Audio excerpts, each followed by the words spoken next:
El Fasher, the capital city of North Darfur state, was supposed to be safe.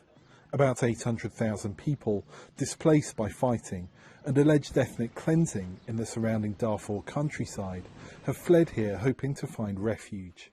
But since mid-April, El Fasher too has become a war zone. Refugee camps have been caught in the crossfire and even shelled as the Sudanese military battles the paramilitary rapid support forces for control of the city. More than 1,200 have been killed, says Doctors Without Borders.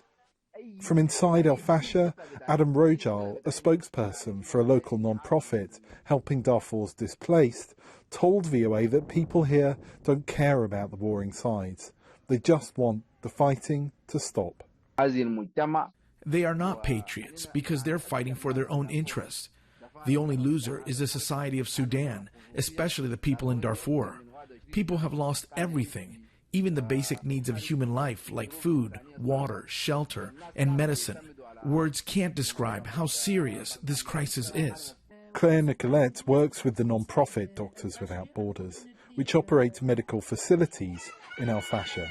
She said one of its maternity wards was shelled, as well as the main surgical hospital. The roof fall down on babies that were inside the hospital, and we had to close down after the death of these two children. Surgical hospital, I can say, which is receiving all the wounded at the moment, has been touched 4 times now in 10 days.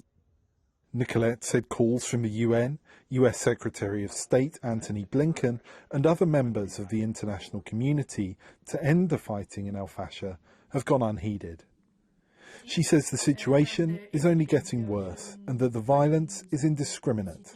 We hear about drones now, we hear about snipers, so we just see that the situation is just deteriorating over and over. It's kind of full war inside the city, so unfortunately there is no protection of civilians, no protection of health structures whatsoever. That's the reality. Rojal says the fighting has prevented people from leaving the city and aid groups from delivering food to the starving within its borders.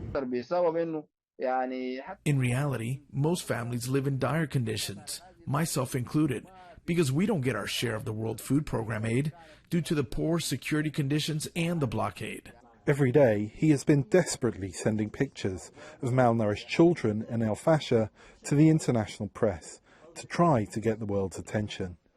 Non-profits have complained about the unusually low donations for the Sudan crisis, in part because of the Ukraine and Gaza wars, while human rights groups have criticised the UN and African Union for not doing enough. Meanwhile, El Fasher continues to be ripped apart. Henry Wilkins, VOA News.